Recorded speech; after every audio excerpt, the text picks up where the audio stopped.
All right, welcome to this explainer. I'm really thrilled to have you here. As a high-earning professional, you've absolutely mastered the art of generating income, right? But today, as we look at your portfolio, we're going to fundamentally reframe how you think about your capital infrastructure. We are stepping away from that conventional, middle-of-the-road advice designed for the masses, and instead, we're looking at exactly how the ultra-wealthy and major institutions actually architect their financial foundations. Okay, let's just dive right into this massive number on the screen.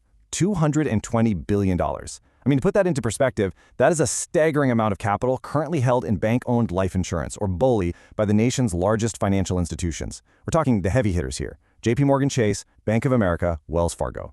Over 3,200 U.S. banks hold permanent life insurance as a Tier 1 asset right on their balance sheets. So this contradiction is really our hook for today. Think about it. Retail consumers, you and me, we're constantly told by traditional financial advisors to buy term and invest the difference, right? We're flat out told that permanent life insurance is a bad investment. Yet major institutions do the exact opposite with their own money. So why the huge disconnect? Well, the answer is pretty simple. They're evaluating the asset on entirely different criteria than the retail market. Here's our roadmap for today's explainer. We're going to cover the institutional wealth secret, guarantees versus market risks, tax-free loans versus withdrawals, avoiding the MEC trap, multi-generational wealth transfer, and finally, we'll wrap up with trade-offs and long-term care. All right, let's jump straight into Section 1, the institutional wealth secret. When evaluating a 7072 plan, which, by the way, is just industry shorthand for tax-advantaged life insurance, banks run the numbers with absolute precision. They know exactly what they're doing. They buy Tier 1 BOLI assets for a really specific reason. The tax-deferred cash value growth and the tax-free death benefits consistently outperform the after-tax returns on their traditional safe assets, like treasuries or mortgage-backed securities. They're not looking for some crazy stock market-level rate of return. They're looking for a guaranteed, non-correlated compounding machine. Moving right along to Section 2, guarantees versus market risks. Evaluating these two vehicles on rate of return alone is honestly like comparing a building's solid concrete foundation to a constantly fluctuating stock ticker. It just doesn't make sense. Your 401k is essentially a single-generation consumption vehicle. It's fully exposed to market volatility. So if the market crashes right as you retire, bam, you suffer sequence of returns risk. A properly structured 7072 plan, however, acts as a non-correlated financial anchor. Your cash value has contractual guaranteed growth, principal protection against market losses, and it absolutely does not rise and fall with the whims of Wall Street. Which brings us to Section 3, tax-free loans versus withdrawals. So how do we actually access this capital when we need it? The mechanics of liquidity here are absolutely crucial. Look at this comparison. A 401k taxes you heavily on the way out. Every single dollar is treated as ordinary income. And on top of that, there's a 10% penalty if you touch it before age 59 and a half. Ouch. A 7702 plan, however, it allows for tax-free policy loans. You aren't actually withdrawing the money, you are borrowing against it. There are no early age penalties, and the best part, your money just keeps compounding uninterrupted. When we're structuring capital for our high net worth clients, we love to use this metaphor. Your capital can literally be in two places at once. It's kind of like magic, but it's really just math.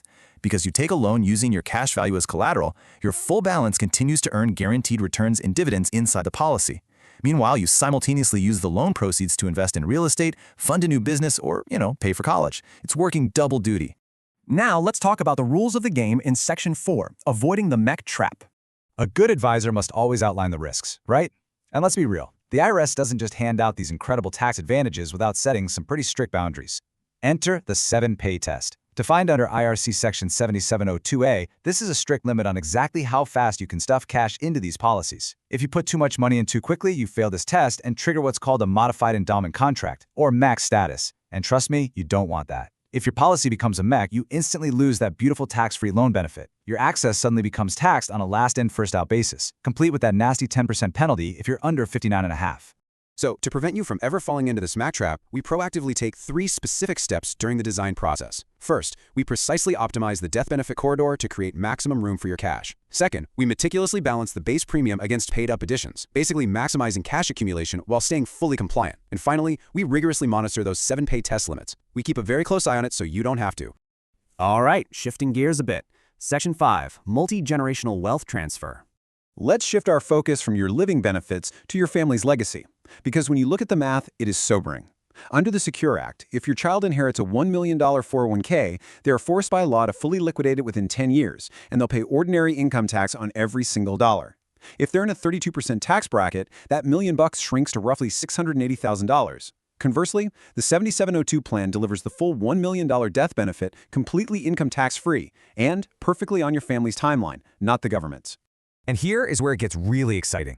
It doesn't stop with your children. Because the 7702 payout is tax-free and has no forced 10-year liquidation window, your children can take that exact capital and use it to fund policies for your grandchildren. You are essentially creating a self-perpetuating, multi-generational wealth infrastructure, something that a traditional 401k structurally just cannot achieve. Finally, we arrive at Section 6, Trade-offs and Long-Term Care. As your advisor, I always want to give you an objective reality check. No financial strategy is perfect, right? And this one requires a very specific type of commitment. You've got to be aware of the trade-offs. First, there are no upfront tax deductions on your contributions. There's also a liquidity lag in the first few years because, well, insurance costs absorb those early premiums. You're looking at mandatory commitments of at least $500 a month, if not significantly more. But above all, and this is key, it requires the absolute discipline to act as an honest banker. You have to actively repay your own policy loans to keep that compounding engine running smoothly. But to offset some of that required commitment, the tax code offers another massive advantage. Section 7702B allows us to attach a long-term care rider directly to the policy. So what does that mean for you? It means this single asset performs triple duty. It acts as a tax-advantaged cash accumulator, a tax-free death benefit, and a long-term care protector for your overall portfolio. It practically eliminates the need to go out and buy a separate standalone long-term care policy. So I'll leave you with this provocative thought to consider. The tools you're using today, are they designed merely to be consumed until you hit zero? Or are you ready to implement the institutional blueprint, creating a financial infrastructure that not only finances your current life tax-free, but empowers the generations that follow?